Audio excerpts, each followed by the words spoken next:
민주당 이재명 대선 후보는 과학기술과 산업, 교육, 국토 등 4대 분야의 대전환을 통해 세계 5대 강국의 경제대국을 이루겠다고 선언했습니다. 진이야, 정부 24 실행해줘. 네, 정부 24를 실행하겠습니다. 이재명 신경제의 목표는 종합국력 세계 5강의 경제대국입니다.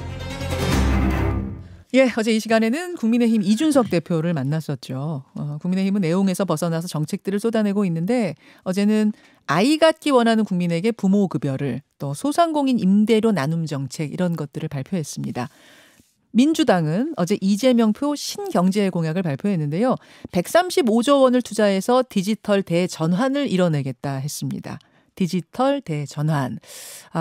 말이 좀 어렵죠. 그래서요, 오늘 이 공약을 주도한 박영선 위원장을 모셔서 자세한 얘기를 좀 직접 들어보겠습니다. 민주당 선대위 디지털 대전환 위원회 박영선 위원장님, 어서 오십시오. 안녕하세요. 네. 작년 봄 재보궐 선거 후에 처음 오시는 거니까 정말 오랜만에 오셨어요. 오랜만이십니다. 네, 반갑습니다. 반갑습니다. 네. 어떻게 그러니까 본인의 선거 뛰실 때하고 지금은 이제 다른 분 선거에 앞장서서 도와주시는 거하고 어떠세요?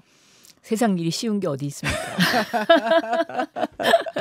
아니, 이번엔 디지털 쪽을 담당하게 되셨네요. 그렇습니다. 디지털 대전환. 이것이 이 시대를 관통하는 시대의 언어입니다. 그렇죠. 그리고 이제 아날로그 시대에서 디지털로 바뀌는 이 국가 간의 어떤 패권 경쟁이 아주 치열하게 이루어지고 있습니다. 네. 특히 이제 미국과 중국 간의 그 싸움 속에서 네. 한국이 여기서 두각을 더 나타내느냐 아니냐.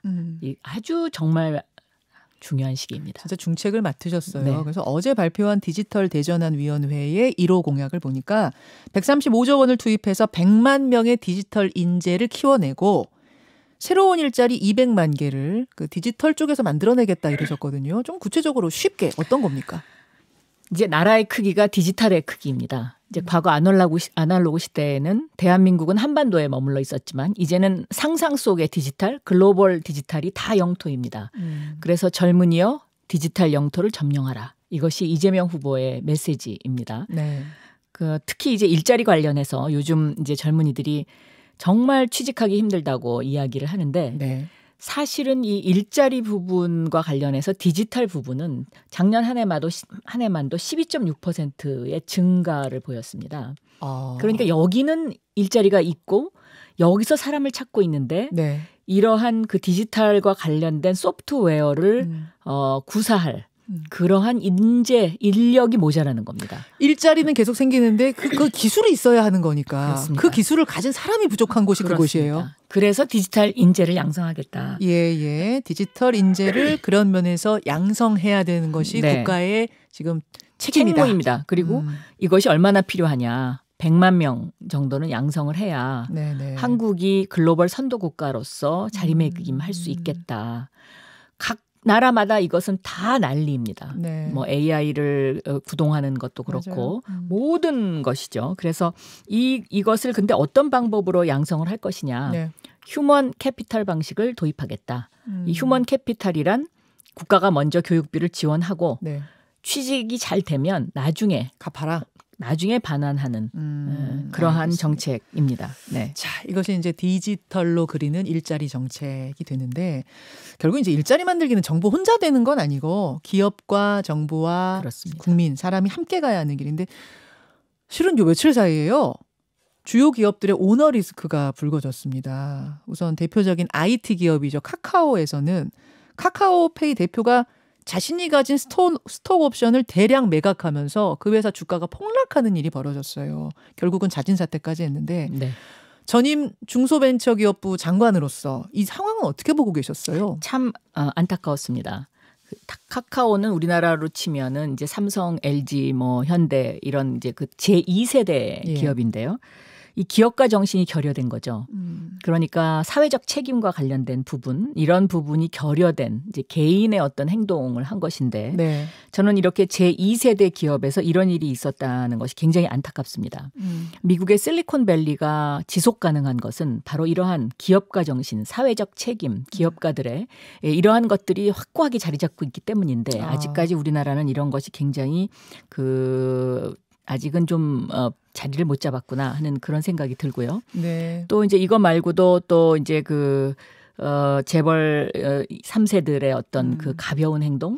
최근에 네. 정용진 부회장 네. 사건을 뭐 자연히 떠오르게 되는데 신세계 정용진 부회장의 경우는 뭐 여기 대기업입니다만 개인 SNS에서 멸공이라는 단어를 썼고 네. 그걸 조국 장관이 거의 윤석열 수준이다 이렇게 받아치고 그걸 또 윤석열 후보가 멸치 콩 사는 영상하고 해시태그로 받아치고 그러면서 이제 때 아닌 멸공 논쟁이 한참 벌어졌거든요. 그건 어떻게 보셨어요? 결국은 여기 멸공에서 멸한 사람이 누구냐. 자기 자신입니다. 신세계 주가가 엄청 떨어졌고요. 한 제가 알기에는 2천억 이상 날아간 걸로 그래요? 그렇게 알고 있고 그래서 이제 그 오너 리스크, 기업 리스크로 이것이 돌아오니까 이제 하지 마라.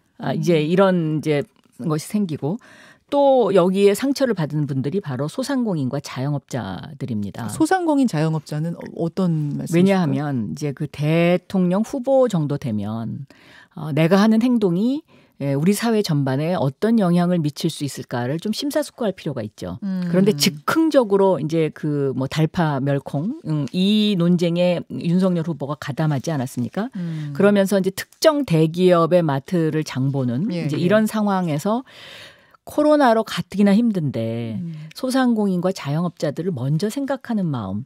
이제 이런 것들도 좀 필요하지 않나. 그러니까 대기업 마트 가서 장본 영상 올린 것을 지금 그걸 보면 소상공인들이 그런 생각을 하게 되죠. 그러니까 사실은 대기업 대통령 후보가 어떤 특정 대기업에 가서 장을 보는 일 이런 일들을 쉽게 전 세계적으로 선거운동을 보면 그렇게 쉽게 하지 않습니다. 근데 이준석 네. 대표는 어제 이제 그 부분을 SNS에 안 그래도 박영선 전 장관이 올리신 걸 보고 너무 억지스러운 것은 아닌가 혹은 박영선 전 장관도 그런 반론을 이제 장관 했더라고요. 하실 때 신세계랑 협업하지 않으셨느냐 뭐 이런 걸 올리셨더라고요. 그러니까 제가 강조하는 것이 바로 그것입니다. 협업하라는 거죠. 제가 자상한 기업을 한 이유는 자발적 상생기업.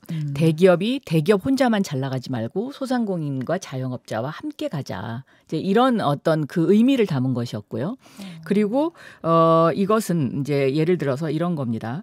어느 한쪽으로만 치우친 행동을 하게 되면 그 상대적으로 너무나 또 상처를 받는 사람들이 늘어나지 않습니까? 그런데 이 국힘당에서 약자와의 동행위원회 위원장이 바로 윤석열 후보예요. 네네. 그러면 약자와의 동행위원회는 그럼 약자는 누구입니까?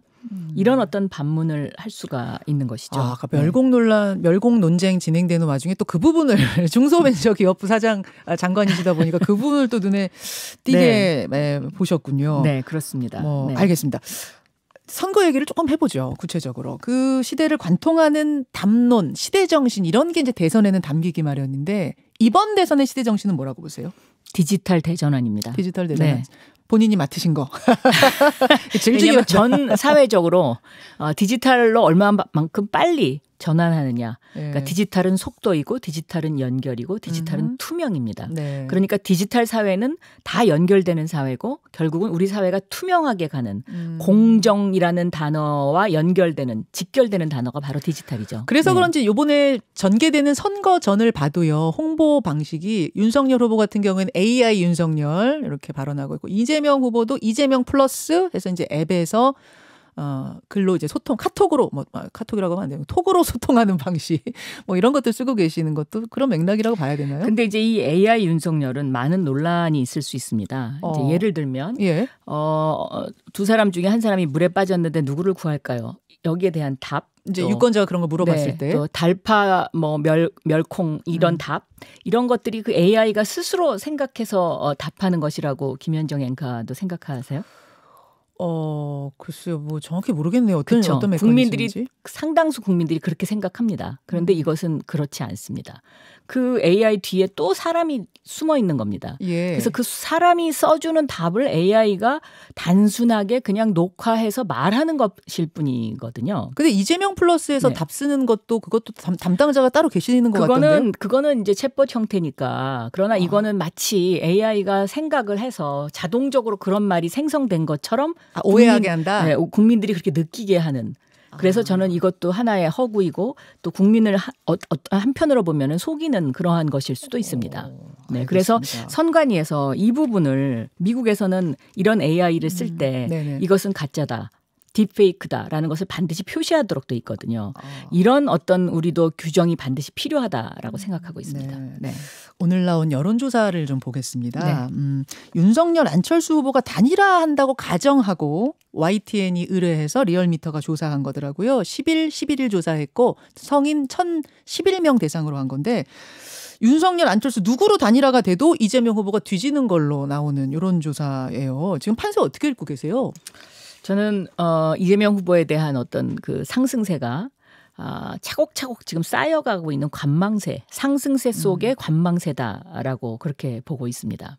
그래서 구정을 전후해서 이 어떤 지금의 상승세가 어떠한 모양을 그리는지가 대선을 결정하는 굉장히 중요한 계기가 될 것이다. 설이 지금 굉장히 중요한 변수라고 그렇습니다. 보고 네. 계시는군요. 사실은 정권 교체를 원하는 국민들이 정권 유지, 정권 재창출을 원하는 국민보다 많다는 지표가 계속 이어지고 있어요. 이재명 후보가 그 프레임에서 소위 탈출하지 못하고 있는 거 아니냐, 프레임에 갇힌 거 아니냐, 이제 이런 분석들이 나오더군요. 저는 좀 더 국민들한테 강한 임팩트를 줄 수 있는 미래 비전이 필요하다. 그리고 윤석열 후보와의 차별화가 여기서 확실하게 나타나야 된다고 생각합니다. 그런데 이러한 현상들이 조금 나타나고는 있습니다. 예를 들면 윤석열 후보가 여가부 폐지라든가 또 뭐 선제 타격론, 북한에 대한 이제 이런 발언들은 어떻게 보면 당장은 이게 파괴력이 있는 것 같이 보이지만 조금 시간이 지나면 폭군을 연상하게 하는 뭔가 배려심이 부족한 이제 이러한 정책으로 사람들 마음에 스며들 수 있거든요. 여가부 폐지도요? 그렇습니다. 왜냐하면 이거는 여성과 남성을 일종의 갈라치기 하는 이제 그런 거지 않습니까? 물론 여성가족부의 역할이 바뀌어야 된다는 거에는 저는 동의합니다. 그러나 그런 식의 어떤 그 즉흥적인 어떤 그런 그 홍보 효과는 그 순간에는 그것이 마치 파괴력이 있는 것처럼 보일 수 있을지 모르지만 시간이 지나면 네. 그 사람의 이미지를 형성하는 데는 저는 크게 도움이 안 된다. 이렇게 보세요. 생각하고 있습니다. 그렇게 네. 보세요. 네. 윤석열, 안철수 단일화는 되겠습니까? 시도는 하겠죠. 그러나 쉽지는 않을 거다. 쉽지 않을 거다. 왜요? 늘 시도했고 단일화가 사실 돼왔었는데 과거 10년 보면. 그 어느 두 사람도 이번에는 포기하기 힘든 그러한 상황입니다. 네. 안철수 후보 지지율이 계속 올라가서 그런 거라고 보시는 거예요? 안철수 후보도 그렇고 윤석열 후보도 그렇고 네. 이번에는 두 사람 어느 누구도 포기하기가 힘든 상황이죠. 네. 근데 어제 이제 이준석 대표는 안철수 후보 상승이 일시적이다. 국민의힘 내용이 이제 정리가 되면서 갔던 표들이 돌아올 거다 하시던데요. 일부 돌아오겠죠. 그러나 저는 다 돌아온다고는 생각하지 않습니다. 왜냐하면 1년에 김건희 그 상황이라든가 이런 것들을 또 뭐 선제 공격론이라든가 하는 그 윤석열 후보의 미리 준비되지 않은 그런 어떤 발언들 또 국민을 뭔가 함부로 대하는 것 같은 그런 자세 이런 것들이 쌓이면서 저는 그 빠져나갔던 지지율이 완전히 다 돌아온다고는 생각하지 않고 있습니다. 네. 아까 대선의 인물론을 지금 말씀하고 그렇습니다. 계시는 거. 네. 지금 이제 말씀하시는 와중에 김건희 씨, 윤석열 후보 배우자 김건희 씨 이야기를 잠깐 언급하셨는데 박영선 위원장이 미국에서 돌아오셔서 한 첫 인터뷰에서 이 김건희 씨를 와의 인연 밝히신 게 큰 화제가 됐었어요. 저는 네. 그때 두 분이 그런 인연이 있으셨나 처음 알았는데 어떻게 기억하고 계시는 거예요? 기획 전시할 때 이제 그때부터 알았는데요. 지금의 그 예를 들면 그 후보 부인이 선거에 나오지 못할 정도의 상황 이것은 저는 비정상이다라고 보고 있습니다. 아니, 네. 과거에도 뭐 후보 부인들 중에 조금 이제 좀 이게 이제 성격 내성적이고 이러신 분들은 마지막에 돼서야 나오고 그러셨던 그렇지 것도 않습니다. 아닌가요? 그래도 어디론가 다 다니셨죠. 숨은 내공자 해서 그러나 지금은 완전히 그 후보 부인은 리스크가 있는 그런 것으로 지금 이제 보여지고 아예 나오지를 못하지 않습니까? 이렇게 반쪽인 어떤 그런 선거운동이 진행되는 것 자체가 예. 윤석열 후보에 대한 평가에 상당한 영향이 있을 거다. 저는 그렇게 보고 있습니다. 끝까지 가도 이분 못 나오실 거라고 보고 계세요? 그렇습니다. 네. 좀 내성적이거나 뭐 이래서 그렇지 않습니다. 성격이 내성적인 분은 아닙니다. 그렇습니까? 네. 오늘 아침 보도를 보니까 김건희 씨가 한 기자와 총 7시간 통화한 녹음 내용이 곧 공개될 거다. 이 보도 보셨어요? 저는 뭐 조금 전에 들었습니다. 제가 보도를 보지는 지금 못하고. 이슈가 워낙 근데 돼가지고 아침에. 세상에 어느 대선 후보 부인이 기자와 7시간씩 통화를 하겠습니까? 그거 하나만 보더라도 어떤 성격의 소유자인지는 짐작이 가실 거다. 저는 이렇게 생각합니다. 아, 그만큼 좀 적극적인 네. 분이시다. 네. 그 통화 녹음 내용이 나오면 그것도 또 조금 선거에 영향을 줄 거라고 보세요? 뭐 안 들어봐서 모르겠습니다만 모르지만, 예. 그렇지 않을까. 그럴 거라고 보신다는 네. 거죠. 알겠습니다. 예, 박영선 전 장관, 박영선 민주당 선대위의 디지털 대전환 위원장 만나고 있는데요. 그나저나 대선 끝나면은 그 다음 큰 선거가 지방선거 아니겠습니까? 서울시장 혹시 출마하세요? 항상 많은 분들이 물어보시는데요. 항상 마지막 질문인 거죠. 네. 어디 가시나? 네. 그런데 저는 지금 나라의 크기는 디지털의 크기입니다. 디지털 영토를 넓히는 일, 그리고 이재명 정부가 되면 디지털의 미래가 우리 삶에 이러한 변화가 있을 것이다 라는 것을 알리는 디지털 박영선으로 자리매김하는 것이 지금의 저의 소임입니다. 지금은 그게 소임이신 거 맞는데 지금은 대선 이제 지금 위원장 맡으셨으니까 대선 끝난 다음 말씀이에요. 저는 거기까지 아직 생각할 시간적 여유가 없습니다. 네. 아니다라고는 안 하시네요. 안 나간다라고는 안 하시네요. 지금은 생각할 여유가 없다 정도로. 네. 알겠습니다. 사실은 그때 공약도 굉장히 많이 만들어 놓으셨기 때문에 그것도 네. 아까우실 것 같긴 해요. 그냥 두면. 그 공약의 일부를 오세훈 후보가 지금 살금살금 많이 하고 있더라고요. 그래요? 네, 예를 들면 반값 아파트 같은 그런 그게 이제 저의 대표적인 공약이었는데 그래서 제가 이렇게 보고 있습니다. 그 당시에는 막 저를 비판했었는데 요거는 제가 오세훈 시장님 나오시면 한번 질문 드려보겠습니다. 고맙습니다. 네, 감사합니다. 예, 민주당 선대위의 박영선 디지털 대전환 위원장이었습니다. 김현정의 뉴스쇼는 청취자 여러분의 참여로 이루어집니다. 트위터, 페이스북, 레인보우 게시판, 그리고 단문 50원, 장문 100원의 유료 문자 샵 1212, 우물정 1212 통해 참여하실 수 있습니다. 김현정의 뉴스쇼, 여러분과 함께 만듭니다.